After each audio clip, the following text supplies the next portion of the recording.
Hello and welcome to my channel. First, I would just hopefully that you all remember to like, subscribe, and comment on this video if you like it. So this video, I'm reviewing the very first issue of WCW magazine. Over the week, I think Dennis Brent passed away, and I really didn't know much about him, but just every time I heard of him, I thought of the WCW magazine. So I figured let's check out the very first issue, the collector's edition debut of WCW, the very first WCW magazine.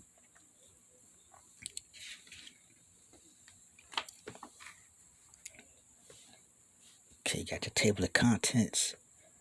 You got these on this side, the WCW cards, trading cards. Yes, I still have them somewhere around here, but yes, I do have them.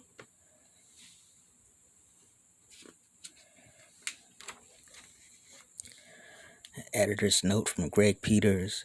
'Cause I think the people from Pro Wrestling Illustrated did this WCW magazine. So it's a lot of back and forth between the two. WCW wrap up, a look at the most recent happenings in and around World Championship Wrestling. So, of course, they're talking about One Man Gang and Kevin Sullivan shaving Elegante's head. Uh, talk about Z Man when he stripped the Diamond Stud of his clothes inside the ring.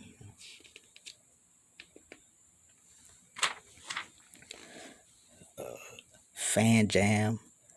This is where the fans write questions, write letters to the editors.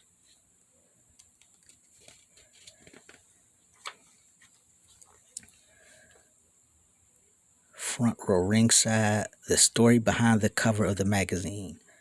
Of course, with the Steiners and Elegante. And Gordon solely remembers, talks about Dusty Rhodes pinning Harley Race on back in August 21st, 1979, when a free trip for two to Halloween Havoc in Chattanooga, Tennessee.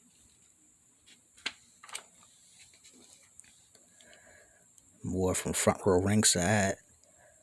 Then Missy Hyatt's views. I did like her column. She was pretty funny in there. Even though I heard that Jim Ross actually wrote it, which was kind of depressing. Cause I thought, wow, Missy Hyatt was really funny. Then I found out that I think Jim Ross wrote it. So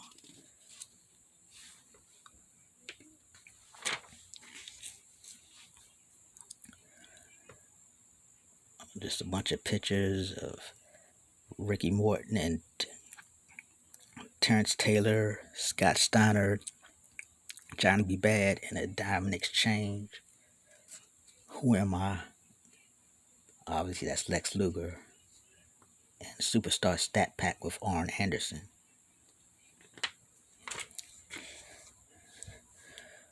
From Pillar to Post by Flamboyant Freddie Fargo.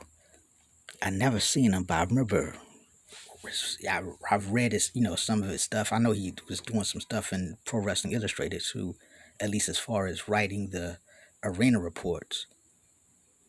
Say that the entire Freebirds, Jimmy Garvin, Michael Hayes, and Bad Street, which I'm pretty sure was Brad Armstrong, and Big Daddy Dink, Oliver Humperdinck.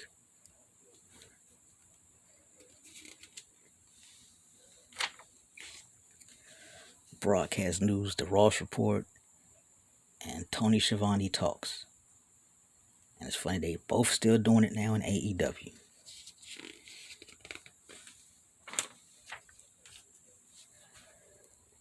Hear Me Out is the column by Magnum TA. He's talking about the return of Nikita Koloff as the bad guy and his feud with Sting.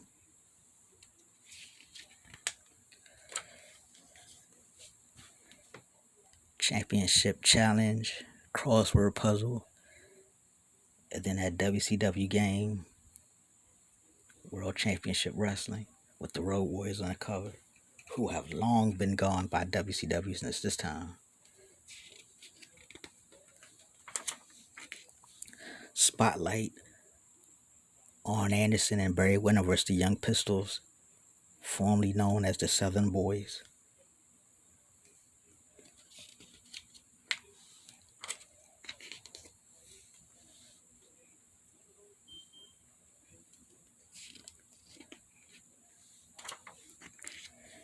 interview with Elegante.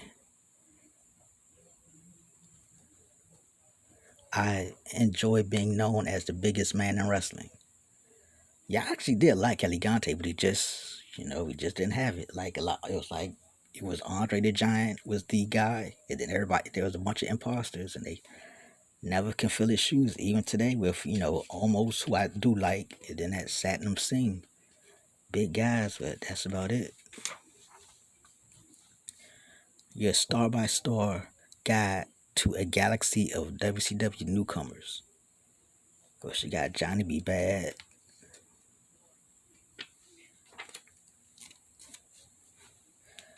PN News, the Diamond Stud.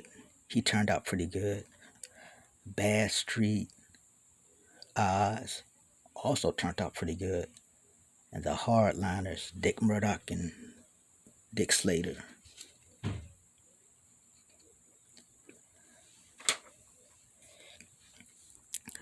Black Blood, which I think was Billy Jack Haynes.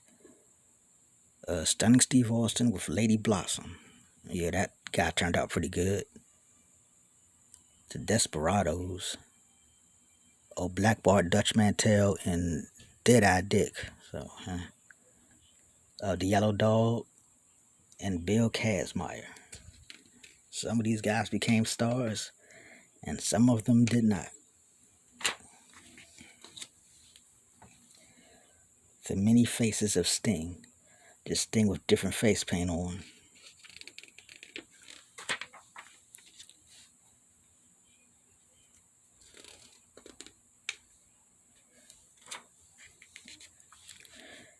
Rick is wrestling on his own. Scott has a torn bicep muscle.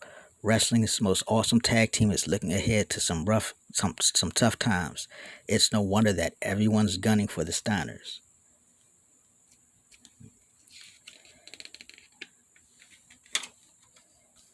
Oh, yeah, it's funny when the Hardliners came in and they beat up the Steiners and they targeted Rick Steiner's arm. Then in real life, Scott Steiner's arm got hurt, and it was like they was targeting Rick, but Scott's arm got hurt.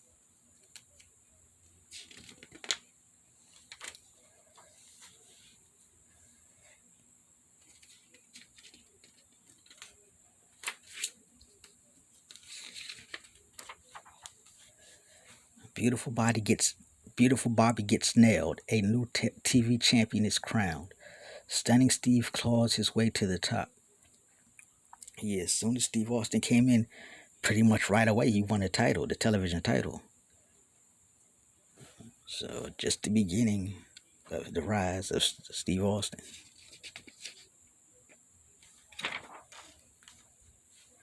Yep, and Lady Blossom. Yep, her cup do runneth over, as Dusty Rhodes said.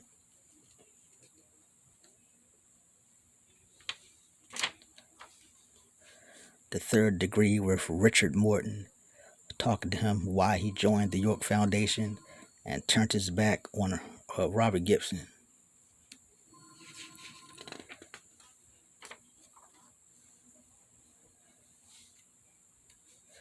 Money makes the world go round. I'm rolling in dough, so things couldn't be better, says Ricky Morton.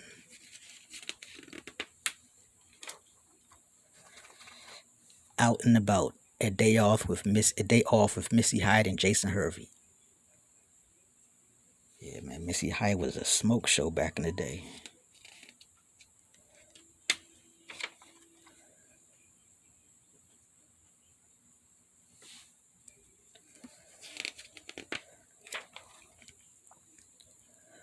Okay, WCW merchandise catalog.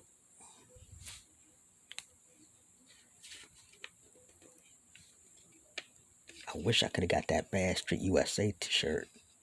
Sure, I would still like to get to this day. Yeah, I actually got that Sting jacket. I got that somewhere around here.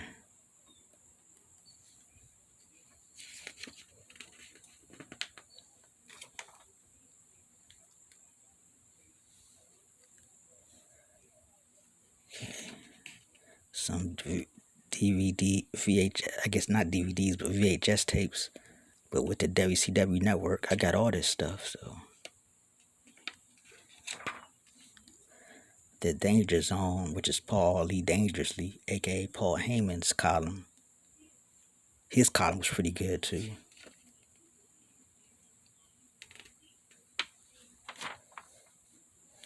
Parting Shot with the One Man Gang. And of course, the WCW hotline 1-900 909 9900.